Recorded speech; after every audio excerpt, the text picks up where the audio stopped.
Hi everyone, so Schumacher Cat 2098.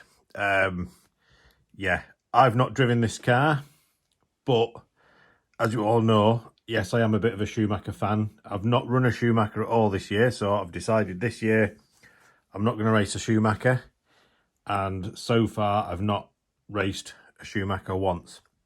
So next year, back on with the Schumachers, and I've had this for a while now, the 98, and this is what I want to run hopefully at Revival next year. So the way that Revival goes is that basically you put in and you apply for an age group and you put your car and then you'll get picked for an age group. So I could end up running 89 to 93, which would mean I'd be running either the Cat 2000 or Pro Cat, that type of car.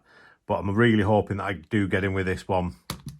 So it's got a lot of nice little upgrades, the biggest one being the alloy motor mount. So with the alloy motor mount, it does give you a little bit more rigidity in the back of the car. It's ease of maintenance as well. So because the plastic one, if you're taking it on and off, eventually you will end up going out through the bolts. So we've got the purple alloy motor mount. We've also got the front, which you can just see in the bottom there. Obviously the top parts, they're just plastic, but they are in the purple colour. And it's the same with the back, you can just see in there. So that's your top section of the rear diff housing. It's got the purple alloy shock lowers, purple servo mounts. But yeah, obviously it came with the LiPo mount in there, so that's ideal.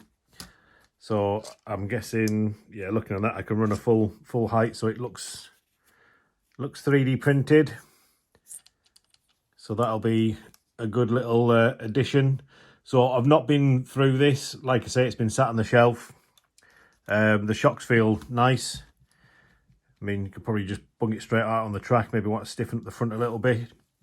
But yeah, there's no carbon on it that I can see. I think this is all just your normal standard top deck chassis.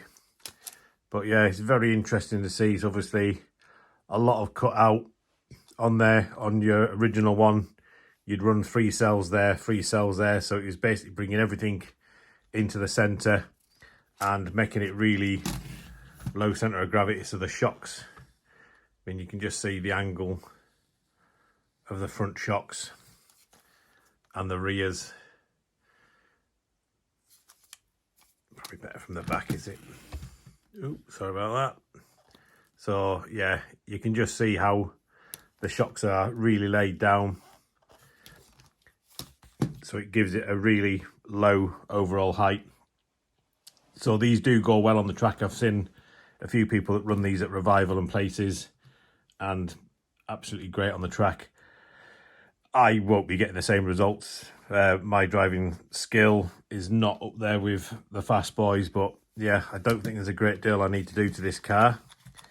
Diffs in it feel, front one maybe feels a little bit gritty, but we'll pull them all apart, see how they go. But the outdrives are in good condition. So with these, they've got what are called the blades. That's the easiest way to show you. Probably on the front, but on the end of the drive shaft, you can see that you've got a little plastic part just in there. So they're a soft outdrive, basically lightweight. So if you've got the metal part of the drive shaft on, they're obviously going to wear dead quickly. So they have little replaceable plastic parts that go on the end. But yeah, absolutely looking forward to getting this up and running. So I've got electrics that are coming out of the Turbo Optima. That's now done its race duties. So that's going to get stripped of its electrics and moved on to someone else that's going to run it a lot more. But yeah, just a quick little update on what's coming to be run next year. I've also got a Cougar 2000, which I've done a partial rebuild on. So I need ball studs bearings. But yeah, it's pretty much there. This has got the carbon top deck and lower chassis.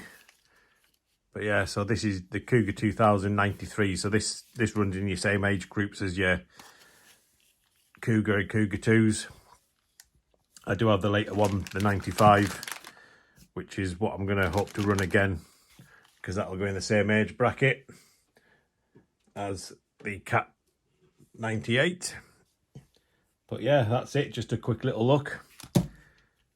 Belts don't seem too bad, but I'll be bunging new belts on anyway because I've got a few pairs in stock. But yeah, can't wait to get this out on the track. And yeah, next weekend we are running at Batley, so it's going to be the last outing for the Dynastorm. That's going to get its last run. And then I think we're about a month away. We've got Revival 2. I've not got a place in Revival 2. I will be there filming, and if I do get a place on the day, happy days, I'll take a couple of cars to fill some age groups. But one car that is getting run is my Topcat. So I'm lending this out to a good friend of mine, Mike Ward. When he put in, he's got a Cougar and a Pro Cat. I just said, obviously, put in all the age groups, you can borrow any cars that need, and he got selected. So he's running a Topcat, so I just need to go through this. Gearbox is out because the diff needs a rebuild. This was last run almost a year ago at the Lakeland Classic, so just need to go through this. One thing that I do need to change, the brass weight on the front. You're not allowed to run brass parts on the cars. It's a bit of a shame that they don't let you run this because it's a production part from the manufacturer. They know the weight, but rules are rules.